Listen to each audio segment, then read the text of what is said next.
हरियाणा की हर अपडेट के लिए बेल आइकन दबाएं और सब्सक्राइब करें STV हरियाणा न्यूज। नमस्कार, स्वागत है आपका। मैं हूं गौरव कुमार पांडे। कोरोना संकट के बीच पीएम मोदी ने पंचायत दिवस के अवसर पर ग्राम पंचायतों के प्रमुखों से बात की। प्रधानमंत्री ने गांवों को आत्मनिर्भर बनाने का आह्वान किया। साथ ही कहा कि गांवों ने दुनिया को 2 गज दूरी का मंत्र दिया है। कोरोना संकट से पूरा देश लड़ रहा है। कोरोना महामारी के खिलाफ लड़ाई में शहर से लेकर गांव अपनी भूमिका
बड़ा संदेश, अपना सबसे बड़ा सबक हमें दिया है, हमें सिखाया है और एक प्रकार से उस रास्ते पर चलने के लिए हमारा दिशा निर्देश किया है। और वो रास्ता क्या है, वो दिशा क्या है? इस कोरोना संकट से हमने अनुभव में पाया है कि अब हमें आत्मनिर्भर बनना ही पड़ेगा। बिना आत्मनिर्भर बने ऐसे संकटों को झेल पाना भी मुश्किल हो जाएगा। पीएम मोदी ने गांव की तारीफ करते हुए कहा कि गांव के लोगों ने दुनिया को 2 गज दूरी का संदेश दिया है। इस मंत्र के पालन पर गांवों में बहुत ध्यान दिया जा रहा है। मैं हिंदुस्तान के हर गांव को, हर गांव वासियों को प्रणाम करता हूं। आप सभी ने दुनिया को बहुत सरल शब्दों में मंत्र दिया है और मैं मानता हूं हमारे देश के हर कोने में आपका दिया हुआ ये मंत्र बहुत काम आएगा। आपने बड़े सिंपल शब्दों में ने कह दिया, न सोशल डिस्टेंसिंग का शब्द प्रयोग किया, न लॉकडाउन का शब्द का प्रयोग किया, बड़े बड़े शब्दों का प्रयोग नहीं किया। आपने सिंपल सा मैसेज दे दिया, 2 गज दूरी का। 2 गज दूरी यानी सोशल डिस्टेंसिंग बनाकर रखने से आप कोरोना वायरस को भी खुद से दूर रख रहे हैं। देश के विकास के लिए शहरों के साथ साथ गांवों का विकास भी जरूरी है। भारत को गांवों का देश कहा जाता है और जब तक गांव विकसित नहीं होंगे तब तक देश विकसित नहीं होगा। गांवों को लेकर पीएम का संदेश और पीएम की योजनाओं का मकसद भी साफ है, ग्रामीण भारत का विकास करना ताकि गांव के लोग भी आत्मनिर्भर बन सकें। और पंचायती दिवस के अवसर पर कोरोना के संकट के बीच ई ग्राम स्वराज और स्वामित्व योजना की शुरुआत कर सरकार ने इस दिशा में कदम बढ़ा दिए हैं। Bureau report, Haryana news. चलिए तो चर्चा का आगाज करते हैं। प्रधानमंत्री ने आज ग्राम पंचायतों के मुखिया यानी कि सरपंचों से बात की है और बहुत कुछ बातें हुई हैं इस दौरान। देश में कोरोना की इस लड़ाई के दौरान पंचायतों की क्या भूमिका हो अब तक है और क्या हो सकती है, लॉकडाउन के बाद क्या उनकी भूमिका होगी, ये तमाम बातों पर चर्चा की। हम भी इसी विषय पर करेंगे चर्चा। हमारे साथ बहुत सारे मेहमान इस वक्त जुड़े हुए हैं। Doctor Swati Maheshwari health expert के तौर पर हमारे साथ हैं, रमन शर्मा जी सामाजिक कार्यकर्ता के तौर पर और अमित नेहरा वरिष्ठ पत्रकार हैं। थोड़ी देर में डॉक्टर परमेश्वर अरोड़ा MD आयुर्वेद हमारे साथ जुड़ेंगे। नेहरा साहब, आज प्रधानमंत्री ने ग्राम पंचायतों से बातचीत की। लबोलो आप क्या देखते हैं? आप क्या ये कोशिश थी कि जो सबसे छोटा यूनिट हम मानते हैं उसको मोटिवेटेड रखा जाए?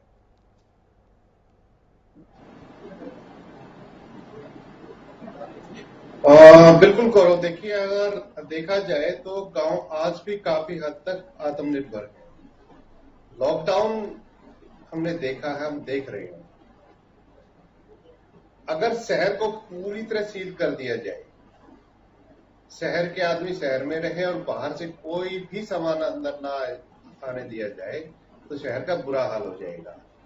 उसमें चाहे दूध हो या सब्जियां हो या अनाज हो। लेकिन अगर गांव को आज भी अगर पूरी तरह टाइट कर दिया जाए तो गांव पे उसका कोई असर नहीं पड़ेगा, क्योंकि वो अपना अनाज वहीं उगाते हैं, सब्जियां वहीं उगाते हैं, पशु वहीं रखते हैं, दूध वहीं से आता है। तो मूलभूत आवश्यकता है अनाज, तो वहां मिल जाता है।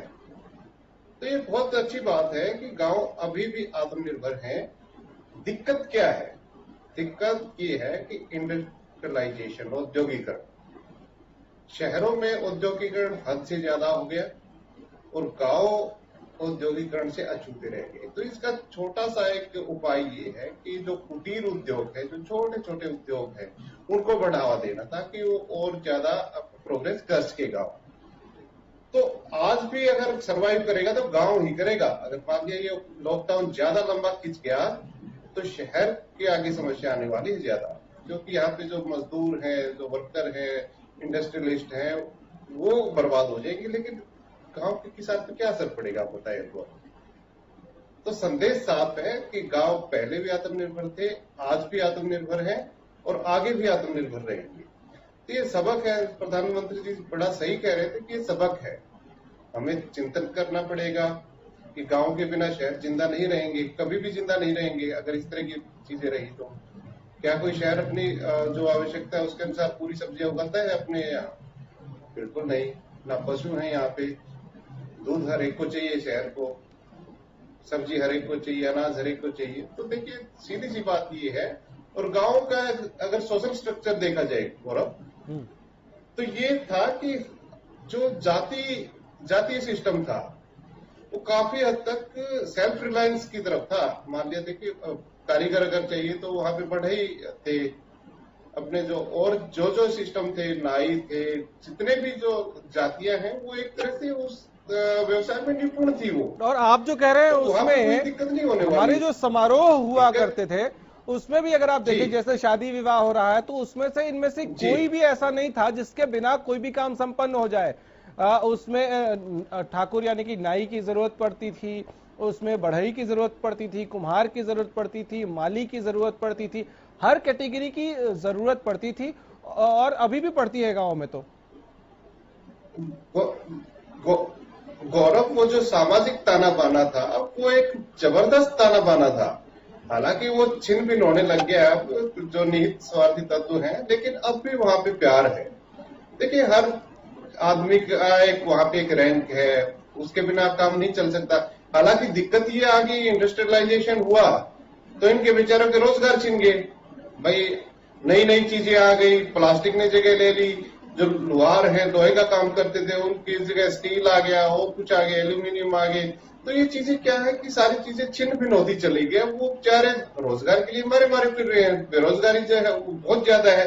तो सिर्फ अगर कुटीर उद्योग है, जो कॉटेज इंडस्ट्री है, वो अगर गांव में लगा दी जाए तो कोई जरूरत नहीं है, पलायन भी रुकेगा गांव का। आज के दिन जो ओवरबर्डन हो रहा है शहरों में, जो बहुत बोझ हो रहा है आबादी का, तो रुक जाएगा। अगर गांव वालों को वहीं पे रोजगार मिल जाए, अच्छा पैदा मिल जाए, तो कोई जरूरत थोड़ी है। आज के अगर शहर देखें तो शहर में आने का सीधा सीधा मतलब है, किसी बड़े शहर में आने का मतलब यह है कि आप अपनी जिंदगी के 10 साल खो रहे हो। आप मेरी बात समझिए, जो प्रदूषण है वो हमारी आयु कम कर रहा है, हमारी एफिशिएंसी कम कर रहा है। गांव में साफ हवा है, शुद्ध वातावरण है, तो वहां लाइफ एक्सपेक्टेंसी है वो ज्यादा है, और यही हम चाहते हैं। जी गौरव। ठीक है। शर्मा जी, प्रधानमंत्री आए, उन्होंने बहुत सारी बातें की। क्या ये बाकी चीजों से ज्यादा ये था कि छोटी यूनिट्स जो हैं, गांव जो हैं, उनको मोटिवेटेड रखा जाए, क्योंकि लॉकडाउन, पहला लॉकडाउन, फिर दूसरा लॉकडाउन, और अभी पता नहीं कि ये लॉकडाउन कब खुलेगा, क्योंकि अभी कोरोना पॉजिटिव केसेस लगातार बढ़ रहे हैं। तो क्या उनको मोटिवेटेड रखने की कोशिश की आज? देखिए, अगर आप प्राइम मिनिस्टर को लेके चले तो पहले दिन से जब से अनाउंसमेंट की है तो उन्होंने हर सेक्टर को मोटिवेट करने की कोशिश की है। उनको हमारा इंफ्रास्ट्रक्चर, हमारे रिसोर्सेज या हमारे जो सर्कमस्टेंस है, चाहे वो फाइनेंशियल हो चाहे सोशल सर्कमस्टेंसेज हो, उनको पूरी जानकारी है। और इस समय अगर आप सरेंडर कर जाते हैं कि मैं गांव में दवाइयां नहीं दे पाऊंगा तो एक क्योस मचेगा। अगर आप ये बोलते हैं दवाइयां मेरे पास पूरी है और हर जगह पहुंच रही हैं, तो आदमी इंतजार करता है मेरी बारी आएगी, वो डरता नहीं है।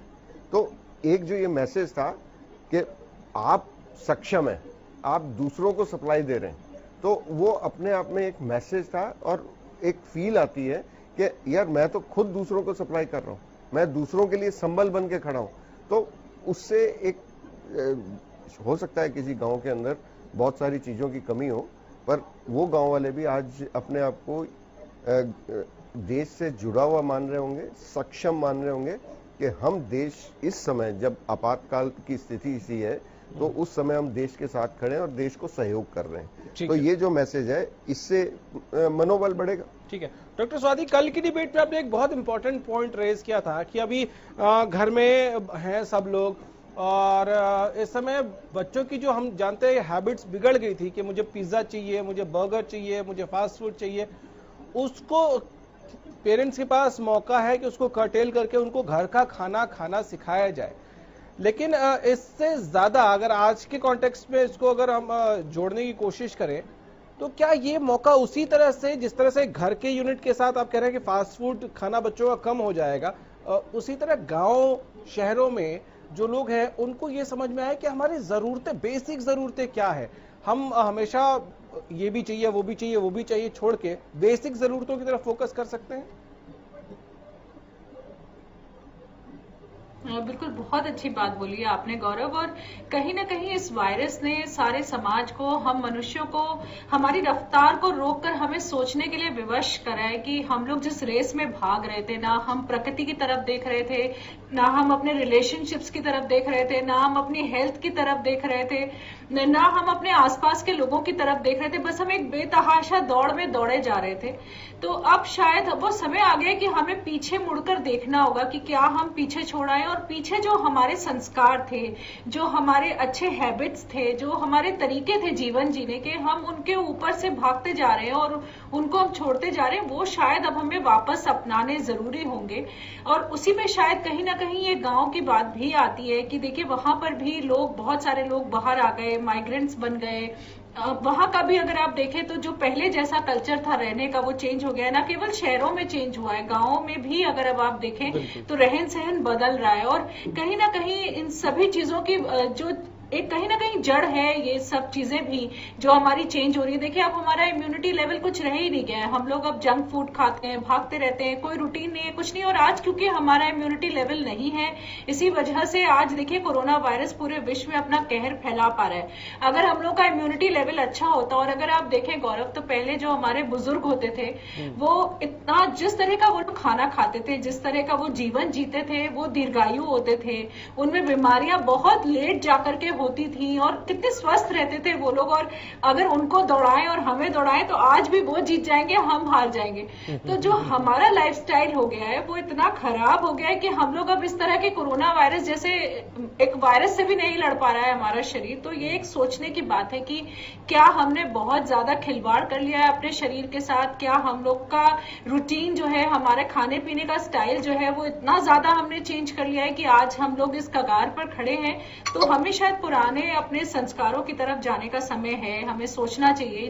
पहले थे, देखिए अब वापस वही बात हो रही है कि नमस्ते करिए, जो घर में आ रहा है उसको जो है डिस्टेंस पे रख करके बात करनी है आपको। तो जो पहले हमारे संस्कार थे, कहीं ना कहीं हम वापस उन्हीं की तरफ जा रहे हैं। और अब ये सोचना भी जरूर होगा, क्योंकि इतना ज्यादा इंडस्ट्रियलाइजेशन आना, इतना ज्यादा हम लोगों का इस तरह से भागना जो था, जो हम एक तरह से टेक्नोलॉजी के पीछे, एक तरह से नई चीजों के पीछे भाग रहे हैं, वही ना वही हम मतलब मेरे को लगता है जो जरूरी मौलिक चीजें हैं हमारी, जो बहुत जरूरी चीजें हैं उनको हम पीछे छोड़ रहे हैं, और ये अब बहुत एक वक्त है जो हम सब लोगों को रिफ्लेक्ट करना चाहिए इसके ऊपर। बिल्कुल, मुझे याद है मेरे नाना जी जब जीवित थे वो लगभग 78-80 साल के होंगे, और तब तक उनको चश्मे की आवश्यकता नहीं थी, वो अखबार भी पढ़ सकते थे, बहुत आसानी से पढ़ते थे, और उनको कभी चश्मे की आवश्यकता मैंने नहीं देखी कि उनको कभी पड़ी हो।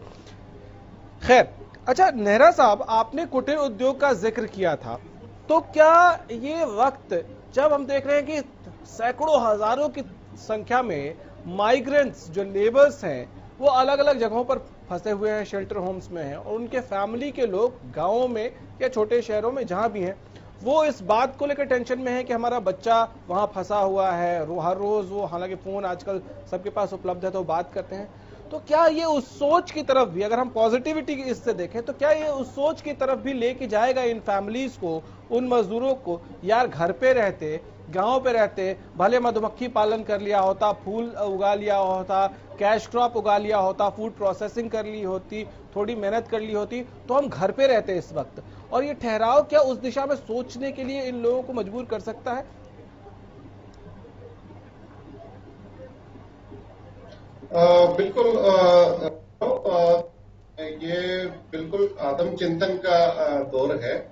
और आज चाहे कोई भी ये कहते कि प्राइवेट सेक्टर में ज्यादा जॉब है, सर्विस सेक्टर में ज्यादा जॉब है, लेकिन मुझे ये लगता है कि आज के दिन में जो सबसे बड़ा एम्प्लॉयर है वो एग्रीकल्चर सेक्टर है। एग्रीकल्चर सेक्टर में हिडन अनएम्प्लॉयमेंट भी छिपी हुई है।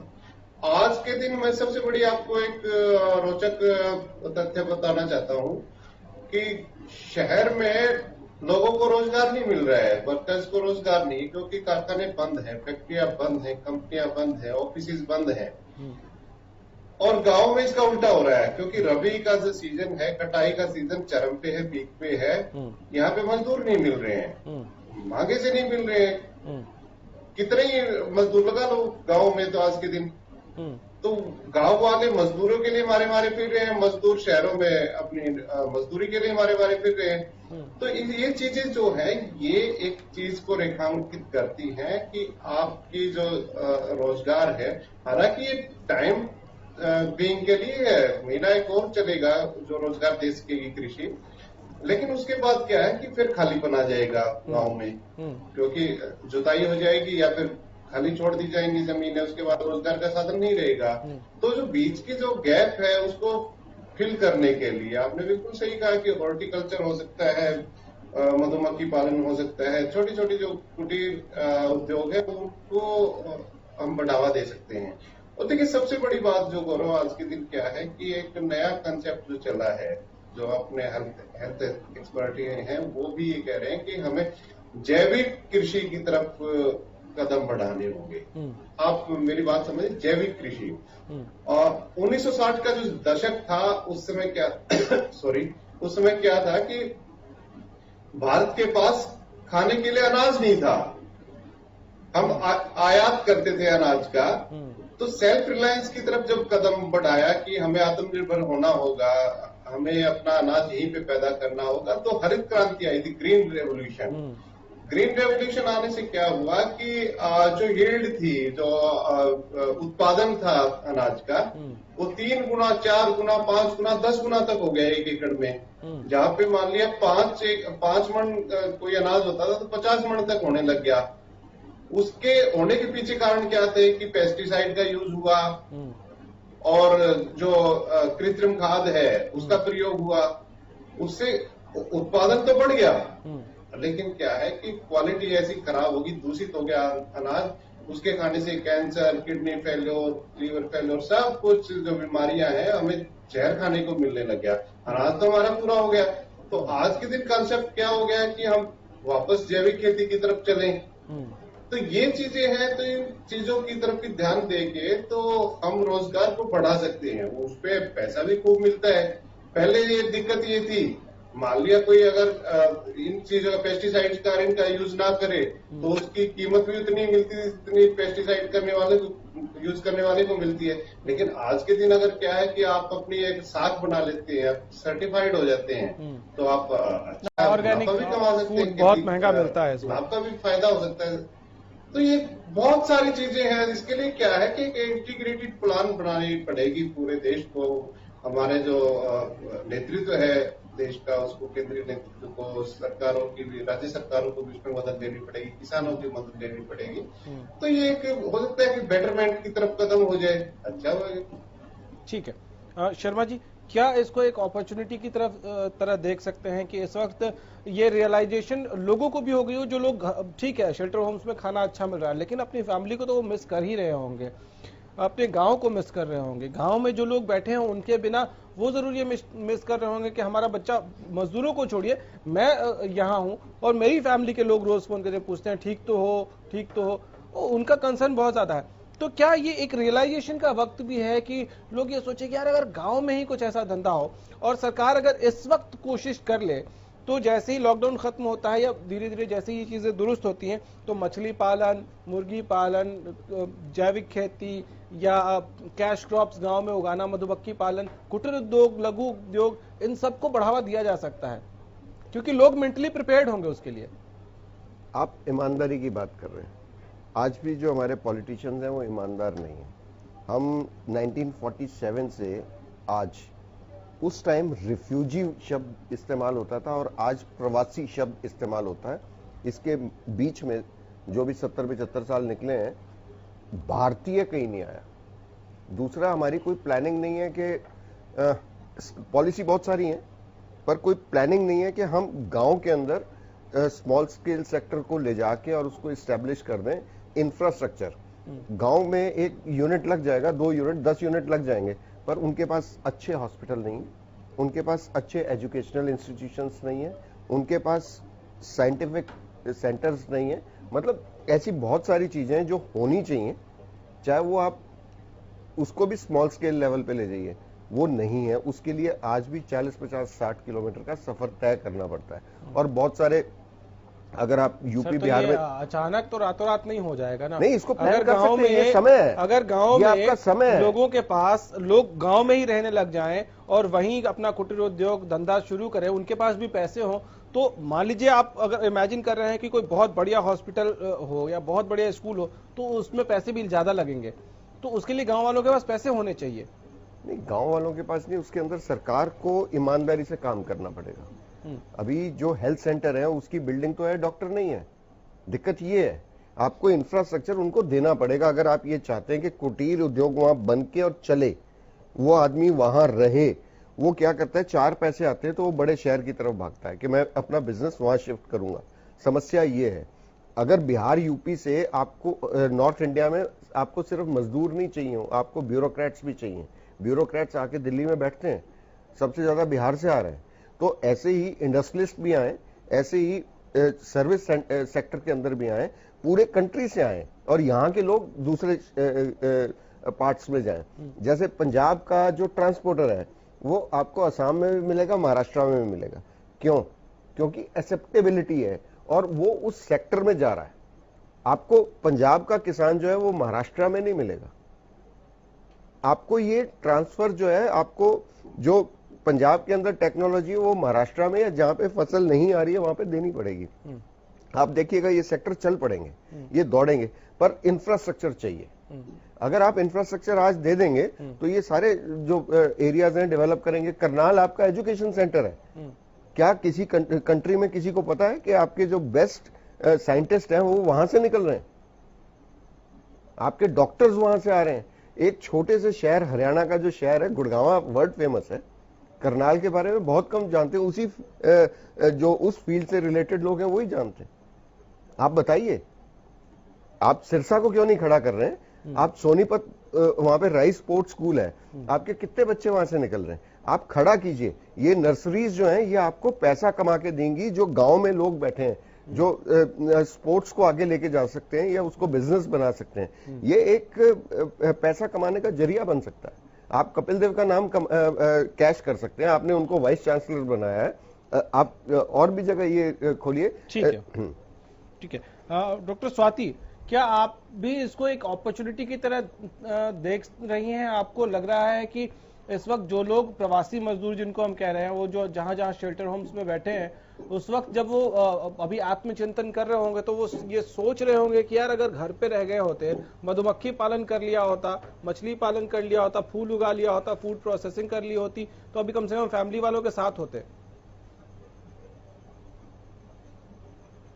हाँ बिल्कुल गौरव, मेरे को लगता है जरूर सोच रहे होंगे, पर देखिए मुझे नहीं लगता कि कोई भी ऐसे गांव से बाहर निकलना चाहता है। कहीं ना कहीं प्रशासन को भी अब ये कोशिश करनी होगी कि उनको जो जरूरतें हैं उनकी, और अगर वो इस तरह के अपने लघु उद्योग करना चाहते हैं अपने गांव के थ्रू, तो उनको वो एवेन्यूज भी मिले, उनको वो जो भी चीजें की उनको जरूरत होती है, जो उनको प्रोत्साहन की जरूरत होती है, चाहे वो जिस भी रूप में हो, चाहे वो रूल्स है, रेगुलेशंस है, बैंक की तरफ से उनको लोन्स चाहिए या जो भी चीजें हैं, वो सब उनको वहां प्रोवाइड भी करनी चाहिए। वो सब चीजें वहां उन्हें मिलनी भी चाहिए, क्योंकि वरना फिर यही होगा। देखिए आज जरूर हम ऐसा सोच रहे हैं कि गांव वापस चले जाएं, लेकिन जब आप गांव वापस जाएंगे, जब आप वहां पर दोबारा स्ट्रगल करेंगे, अगर फिर से आपको जीविका कमाने के लिए वहां पर फिर से उसी तरह के माहौल से गुजरना पड़ेगा जिस तरह के आप पहले गुजरे, तो आप फिर से माइग्रेशन के बारे में सोचेंगे, आप फिर से सोचेंगे कि चलिए वापस शहर ही चलते हैं, इससे हम वहीं अच्छे थे।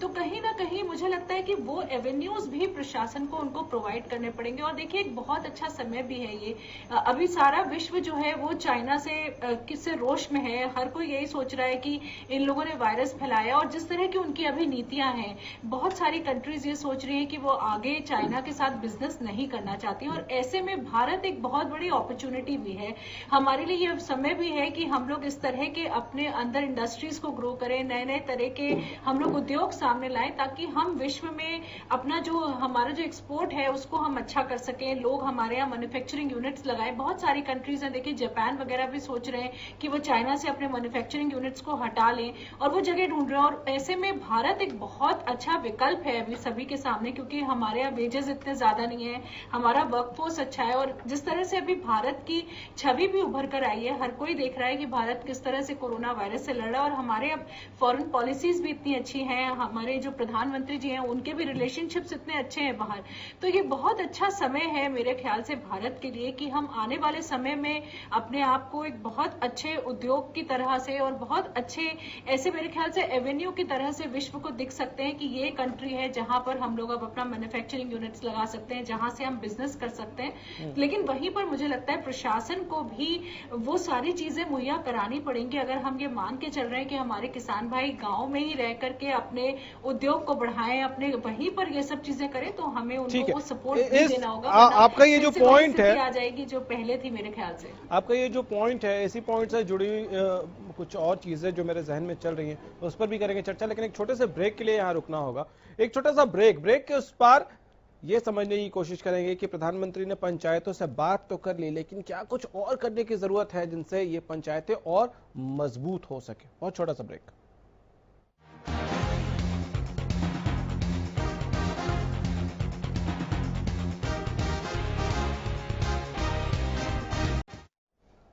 ब्रेक के बाद एक बार फिर से आपका स्वागत है। हम चर्चा कर रहे हैं कि गांव, पंचायतें, सरपंच, ग्रामीण ये सब कैसे मजबूत हो सकते हैं। और डॉक्टर स्वाति माहेश्वरी ने एक बहुत इंपॉर्टेंट पॉइंट रेज किया था। शर्मा जी आपसे उस पर चाहूंगा कि ये जो शेल्टर होम्स में इस वक्त लोग हैं, इतने लोगों को इकट्ठा कर पाना हर बार जब आप कुछ ट्रेनिंग देना चाहते हो मुश्किल हो सकती है। इस वक्त जब वो शेल्टर होम्स में हैं, तो क्या सरकार के अधिकारियों को यह निर्देश दिया जा सकता है, पशुपालन विभाग को, मत्स्य पालन विभाग को, मधुमक्खी पालन विभाग के लोगों को, कि आप जाएं इन लोगों को वहीं ट्रेनिंग दें। इस दौरान वो भी खाली बैठे हैं, उनको ट्रेनिंग दें, या फूड प्रोसेसिंग यूनिट्स कैसे काम करती हैं, या जूस कैसे निकाला जा सकता है, उसको कैसे पैक किया जा सकता है, जो भी पॉसिबल चीजें हैं उनकी क्या ट्रेनिंग और उसको कैसे किया जा सकता है, उसमें सरकार की तरफ से क्या सब्सिडीज हैं या सरकार की तरफ से क्या योजनाएं, ये सब क्या इस वक्त हम शेल्टर होम्स में अगर ये जो लोग बैठे हैं फ्री उनको समझाएं, तो आपको लगता है ये थोड़ा सा और उस दिशा में हमको आगे लेके जाएगा? एक्चुअली दिक्कत ये हुई है कि स्टेट्स के पास फंड्स नहीं है ये सारा ऑर्गेनाइज करने के लिए। आपको थोड़ा बहुत पैसा चाहिए। इस टाइम स्टेट फाइनेंशियल क्राइसिस में से निकल रहे हैं। अगर सेंटर इनके साथ कहीं इस मुद्दे पे खड़ा हो जाता तो ये बहुत बड़ी अपॉर्चुनिटी थी, क्योंकि अभी फसल कट रही है। इसके बाद जो किसान है उसके पास पैसा आ जाएगा, तो वो थोड़ी बहुत बाइंग जरूर करेगा। क्योंकि बहुत टाइम से किसान रुका हुआ है, उसने जो उसकी जरूरत की चीजें वो खरीदी नहीं है, तो जो खरीद पाएगा वो खरीदेगा, उससे पैसा तो मार्केट में आएगा। अगर आप इनको किसी भी सब्जेक्ट पे आप 10 सब्जेक्ट चुन लेते हैं हर एरिया, हर स्टेट के हिसाब से, तो यहाँ आपको एक फायदा ये मिलता, बिहार में लिट्टी चोखा कैसे बनता है, मैं एक एग्जांपल दे रहा हूँ, उस गांव की स्पेशलिटी है, तो वहां के लोगों को आप ट्रेनिंग देके जहां जहां बिहार के लोग ज्यादा है, चाहे वो असम है, चाहे वो केरला है, चाहे वो गुजरात है, वहां पे उनका बिजनेस शुरू करा सकते थे। ये एक अपॉर्चुनिटी थी। जैसे हरियाणा के अंदर बाजरा बहुत अच्छा होता है, राजस्थान में होता है, उससे क्या क्या आप बना सकते हैं गांव के अंदर, ये आप कर सकते थे, और इसकी ट्रेनिंग कोई बहुत ज्यादा मुश्किल नहीं है। तो आज हम दिल्ली में थे, दिल्ली के अंदर एक मीटिंग थी, सरकारी मीटिंग, वहां पे एक लेडी अपने घर से बाजरे और ये मिक्स जो आटा था उसकी रोटी लेके आई थी, और बहुत अच्छी रोटी थी। अगर आप ये करें तो शहर के आदमी को एक नई चीज मिलेगी, और गांव के आदमी को बेचने के साधन और उसको अपना कस्टमर मिलेगा। आप ये कर सकते हैं। ठीक है नेहरा साहब, यही सवाल आपसे, ये जो शेल्टर होम्स में लोग हैं, क्या इनको, क्योंकि अभी उनके पास भी वक्त है, वो खाली बैठे हैं, उनको भी क्या इस वक्त ट्रेनिंग प्रोसेस बताना, किस किस तरीके से ये हो सकता है, क्या ये सब कुछ अभी समझाया जा सकता है? क्योंकि जो बाकी विभाग के लोग हैं, चाहे वो मछली पालन है, पशुपालन है, वो अभी कुछ बहुत बड़ा काम कर नहीं रहे अपने अपने दफ्तर में भी।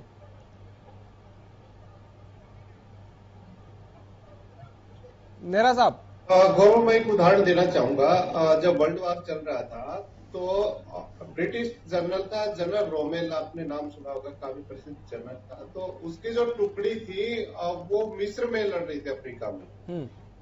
और क्या हुआ कि जो शत्रु सेनाएं थी, वो उस समय उन्होंने मोर्चा मजबूत बना लिया, चारों तरफ के घेरा ऐसा डाल दिया कि उसकी रसद की आपूर्ति टूट गई। और लड़ने की स्थिति में तो नहीं आए उस शत्रु उसके साथ, लेकिन क्या है कि चारों तरफ से उसका कनेक्शन काट दिया, वो यूरोप से काट दिए, वो उसके पास कोई सप्लाई चेन नहीं बची। तो ऐसे में दो ही रास्ते थे जनरल रोमेल के सामने, कि या तो आत्मसमर्पण करे या फिर कुछ ऐसा करे कि उन सैनिकों को जिंदा रखे। तो उसने दूसरा रास्ता अपनाया, उसने अंगूर के बाग बगीचे लगवाए, उनसे जितना भी जो गांव में काम हो सकता है, जो एक नई बस्ती बसाने के लिए, वो किया। और वो 2-3 साल तक वो बड़े मजे से काटे उन्होंने। जब ब्रिटेन की स्थिति जब मजबूत हुई, उसके पास रसद आई दोबारा, उनके पास और टुकड़ी आई, तो उन्होंने फतेह कर लिया मामला। आप मेरी बात समझ रहे हैं जी? तो ये चीजें क्या है कि इच्छा शक्ति होती है। अब इच्छा शक्ति उसमें ये है कि अगर सरकार चाहे और वो मजदूर ना चाहे तो आप कैसे करेंगे। ये तो क्या है कि जो दोनों तरफ से कनेक्शन होना जरूरी है। क्या वो सीखना चाहते हैं? अच्छा, पिछले 6 साल से एक चीज आप बार बार सुन रहे होंगे, स्किल डेवलपमेंट प्रोग्राम। वो क्या है? वो यही तो है, आप अपना हुनर विकसित करें, प्लम्बिंग करें, इलेक्ट्रीशियन करें, जो भी है। लेकिन क्या हकीकत में उस पे काम हो रहा है? कितना कागजों में काम हो रहा है? कितने करोड़ जो बच्चे हैं, लोग हैं, उससे प्रशिक्षित होंगे? तो ये चीजें देखिए, ये नहीं है कि हमने चाहा और वो हो गया। तो दोनों तरफ से इच्छा शक्ति होनी बहुत जरूरी है। देखिए, स्किल डेवलपमेंट एक ऐसा प्रोग्राम है जिसपे हम सरकार की मंशा पे शंका नहीं कर सकते। अच्छा कंसेप्ट है। और तो और हरियाणा में भी एक स्किल डेवलपमेंट यूनिवर्सिटी बना दी गई है, श्री विश्वकर्मा यूनिवर्सिटी, आपने सुना होगा, जो अपने फलोर की तरफ बनेगी। फिलहाल उसकी क्लासेस गुड़गांव में चल रही है। तो इस तरह की योजनाएं तो है, लेकिन दिक्कत ये है कि सीखने वाले कितने हैं। तो ये चीजें डिपेंड करती है। और रही बात, अभी कुछ देर पहले चर्चा चल रही थी, मैं हालांकि किसी का विरोध नहीं करता, मैं अपनी व्यू देना चाहता हूँ कुछ चीजों में। अब ये बात आई कि गाँव में अच्छे हॉस्पिटल नहीं बन सकते, लेकिन मैं ये कहता हूँ कि आजकल जितने भी अच्छे हॉस्पिटल बन रहे हैं वो सारे गाँव में बन रहे हैं। शहरों में जमीन नहीं बची, इसलिए है कि शहरों में जमीन इतनी महंगी हो गई है। 10-10 करोड़ 20-20 करोड़ रुपए पर एकड़ शहर में रेट है। शहरों से तो 20-20, 25-25 किलोमीटर ढूंढ रहे जाके जमीन, वहां पे हॉस्पिटल बना रहे, वहां पे अच्छे स्कूल बना रहे। आपने देखा होगा जीडी गोयन का स्कूल कहाँ पे है? सोना में, गांव में है। और वहां से बच्चे कहाँ से आते हैं? दिल्ली से आते हैं। दिक्कत ये नहीं है कि वहां पे अच्छे स्कूल नहीं है, दिक्कत ये है कि गांव में बाइंग कैपेसिटी नहीं है, हमें बाइंग कैपेसिटी बढ़ानी होगी। और दूसरी रही बात कि खेती बाहर जाके नहीं हो सकती। देखिए मेरे पास बहुत सारे उदाहरण हैं। श्री गंगानगर का उदाहरण है, वहां पे देखिए पंजाब से आए इतने आदमी मिल जाएंगे आपको, क्योंकि वहां पे नहर आई थी तो उससे पहले कुछ नहीं था। तो जहां ये देखा कि जमीनें सस्ती हैं और पानी आ गया तो पंजाब से आगे लोग बाग।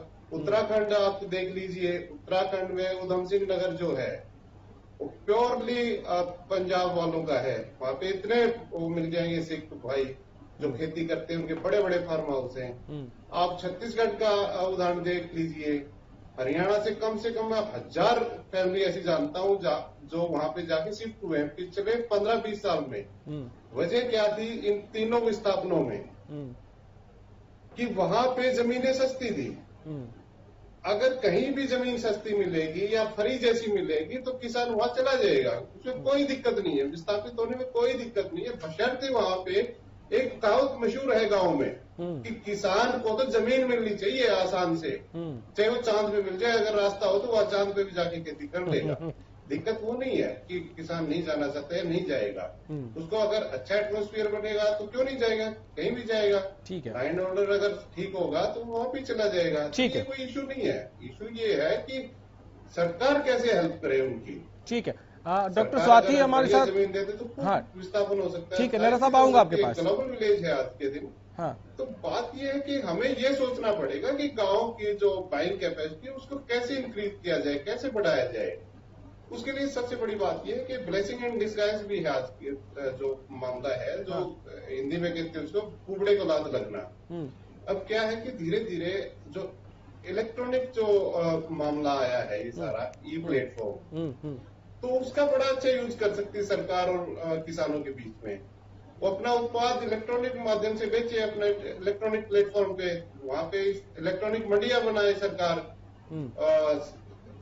हर गांव में इस तरह। ठीक है, नेहरा साहब आपके पास लौटूंगा। कराए कि बढ़िया चीज हमारे यहाँ उपलब्ध है, इतने में है। ठीक है, डॉक्टर स्वाति महेश्वरी, क्योंकि आप हमारे साथ जुड़ी हुई हैं तो इसलिए एक बहुत इंपॉर्टेंट क्वेश्चन एक बार फिर से, क्योंकि हम हर रोज जब डिबेट करते हैं तो कोरोना के खिलाफ इस लड़ाई में याद दिलाते हैं दर्शकों को कि उनको क्या करना है। तो इस वक्त मंडियों में जो है फसल बेची जा रही है, किसान भाई बड़ी संख्या में वहां पहुंच रहे हैं, कटाई भी चल रही है खेतों में, तो वहां भी हैं। एक बार फिर से अगर आप बता सके कि यहाँ जब मंडी में फसल बेचने जाए, चाहे वो किसान भाई हो, आड़ती हो या व्यापारी हो या बाकी कर्मचारी हो, और कटाई जहां हो रही है वहां क्या क्या ख्याल रखना है? देखिए, सबसे पहले तो जितने भी जो लोग भी किसान हैं, हमारे भाई हैं जो मंडी जा रहे हैं, उनको एक कोई ना कोई कपड़ा मुंह पर अच्छे से बांध कर रखना है, जिसको हम घर का बना हुआ मास्क बोलते हैं। वो आपका गमछा हो सकता है, आपका कोई और मोटा कपड़ा हो सकता है, तो उसका आपको प्रयोग करना है। और आपको सारे वक्त जब भी आप किसी से मिल रहे हैं वहां पर या बात कर रहे हैं, आपको उसको लगा करके ही रखना है। इस कपड़े को आपको केवल मास्क के लिए इस्तेमाल करना है। इस कपड़े से आपको अपना पसीना नहीं पोंछना है, अपने हाथ नहीं पोंछने हैं, उसके लिए आप दूसरा कपड़ा अपने साथ लेकर के जाइए। साथ में मैं आपको ये भी सुझाव दूंगी कि आप छोटे से साबुन की टिक्की अपने साथ ले जाइए, पूरा साबुन नहीं पर उसमें से काट के छोटा सा अपने साथ रख लीजिए, जिससे आप समय समय पर जहां पर भी आप हैं वहां पर आप साबुन से अपने हाथों को धो सकें। तो एक ये अच्छी जरूरी चीज होगी। साथ में देखिए, इस वक्त बहुत जरूरी है कि आप जहां भी मंडी में वहां पर भी आपको डिस्टेंस मेंटेन करना है। तो आपको 3 फीट की दूरी हर जगह रखनी है, चाहे आप जहां पर भी हैं वहां पर जो भी व्यक्ति के साथ आप कारोबार कर रहे हैं, मिल रहे हैं, बात कर रहे हैं, उन सब के साथ आपको डिस्टेंस मेंटेन करके रखना है। और अगर कोई भी हमारे किसान भाई बीमार हैं, उनको अगर खांसी है, जुकाम है, बुखार है, तो ऐसे में वो ना निकले, कोई और व्यक्ति उनका घर से निकल करके जाए और वो अपने आप को थोड़ा सेल्फ आइसोलेट करें, क्योंकि उनसे औरों को इन्फेक्शन होने के चांसेस भी बढ़ जाएंगे। और ऐसे समय में अगर आप सारा दिन बाहर रहने वाले हैं, पूरा दिन आपका निकलना है, तो अच्छे से खाना वगैरह घर से लेकर जाएं, पानी लेकर जाएं, ताकि आप जो है सारा दिन भूखे नहीं रहे कि उससे भी हमारा इम्यूनिटी लेवल कम होता है। तो इन बातों का भी ध्यान रखना बहुत जरूरी होगा। और जब भी आपके हाथ गंदे हैं या आपको ऐसा लग रहा है कि अभी धोए हुए काफी वक्त हो गया है, तो उस समय अपने हाथों को अपने आंख, नाक और मुंह पर ना लगाएं, इससे बचें, ये बहुत जरूरी होगा। ठीक है। नेहरा साहब, ई ग्राम स्वराज पोर्टल और स्वामित्व योजना, ये दो इम्पोर्टेंट फैक्टर्स आज रहे जब प्रधानमंत्री बात कर रहे थे ग्राम पंचायतों से। इन दोनों के बारे में अगर आप थोड़ा सा बता पाएं। देखिए गौरव, मैंने जो बात लास्ट में छोड़ी थी जहाँ पे, मैं वहीं पे आ रहा हूँ। अच्छा, देखिए आज के दिन वही बात हो रही है, जो किसानों को जो है ना प्रोग्रेसिव बनाना होगा, उनको ये करना होगा कि तुम्हारे बीच में बिचौलिया कोई नहीं होगा। इलेक्ट्रॉनिक जो प्लेटफॉर्म है वो आपको पूरी दुनिया से जोड़ देगा। भाई उसमें क्या है कि मेडिसिनल प्लांट अगर किसी ने बोलिए, मेरे को एक ध्यान में आ रहा है कि एक कैथल का किसान था, तो उसने 1 एकड़ में तुलसी के पौधे लगा लिए, तुलसी की खेती कर ली, तो उसको अच्छी आमदनी होगी। लगभग आप ये मान के चले कि उसको 1.5 लाख रुपए का मुनाफा हो गया था तुलसी बेच के। तो हुआ क्या, जब बाकी लोगों को पता चला उसके अड़ोस पड़ोस के गांव में कि फला आदमी ने तुलसी लगा ली और सिर्फ 2-2.5 महीने में उसने 1.5 लाख रुपए 1 एकड़ में कमा लिया, तो आपको ताज्जुब होगा कि 3-4 गांव में सारे खेतों में लोगों ने तुलसी लगा दी। अब तुलसी लगा तो दी, 1 एकड़ का तो खरीदार था उसके उस आदमी के पास, लेकिन इतने उपज का कौन खरीदार, उनको पता ही नहीं कि इसको बेचना कहाँ पे। उसके पास गए तो बोला भाई मेरा तो कोई दोस्त था, मेरा जानकार था, रिलेटिव था, जिसकी फैक्ट्री थी तुलसी अर्क बनाने की, मैंने तो उसको दे दिया था। अब सारी तुम्हारी थोड़ी देगा, तो उनको खड़ी उसमें फसल पे ट्रैक्टर चलवाना पड़ा था। अगर ये चीजें इलेक्ट्रॉनिक प्लेटफॉर्म पे आ जाए, उनको ये पता चल जाए कि तुम्हारी उपज कहाँ जाएगी, तो वो नुकसान में नहीं रहते। भाई कंपनियों को भी पता लग जाता है कि यहाँ पे अच्छी फसल है, अच्छी तुलसी है। तो इस तरह की जो चीजें हैं, तो इलेक्ट्रॉनिक प्लेटफॉर्म उसमें प्रभावी है। और मुझे आशा है, उम्मीद है कि जो नई पीढ़ी है किसानों की, वो टेक्नो सेवी है और इस दिशा में काम कर रही है। ठीक है। गाँव में भी इंटरनेट का प्रचलन है, और वही जो बात प्रधानमंत्री कह रहे हैं, इलेक्ट्रॉनिक प्लेटफॉर्म, ई गवर्नेंस, तो वही इसी दिशा में कदम है। ठीक है। आखिरी कमेंट शर्मा जी, क्या इस परिस्थिति को एक अपॉर्चुनिटी की तरह, एक मौके की तरह सरकार को, गांव में जो लोग रहते हैं उनको, और गांव से जो पलायन करके कुछ हजार रुपयों के लिए फैक्ट्री में, खेतों में इधर उधर काम करते हैं, उनके लिए क्या इन सबको कंबाइन करके एक मौके की तरह इस्तेमाल देश को आगे ले जाने के लिए कर सकते हैं, क्योंकि इकोनॉमी ऑलरेडी डाउन है? गौरव, अगर इसको जो पॉलिटिशियन है, जो पब्लिक रिप्रेजेंटेटिव्स है, अगर वो इसके ऊपर काम करेंगे तो ये निश्चित तौर पे ये भारत वर्ल्ड प्लेटफॉर्म पे नंबर 1 इकोनॉमिकली भी और टेक्नोलॉजी वाइज भी खड़ा हो सकता है। अगर आप ये सोचेंगे कि बाबू आपको ये करके देगा, तो ये कतई नहीं होने वाला है। ठीक है, बहुत शुक्रिया आप सभी का हमारे साथ जुड़ने के लिए। ये बहुत महत्वपूर्ण है कि इस वक्त हम समझे और हमारा पॉलिटिकल क्लास भी समझे, हमारे जो सरकारी बाबू हैं, जो अधिकारी हैं अलग अलग विभागों में, जिनको किसानों तक पहुंचने की जिम्मेदारी है, हम सब अगर मिल के चाहें तो इस वक्त जब पूरी दुनिया में इकोनॉमी का संकट होगा, हिंदुस्तान एक बार फिर से सुपर पावर बनकर उभर सकता है। लेकिन बशर्ते सबका कॉम्बिनेशन हो, सब एक साथ आए और ईमानदारी से आए। फिलहाल इतना ही, इजाजत दीजिए, नमस्कार।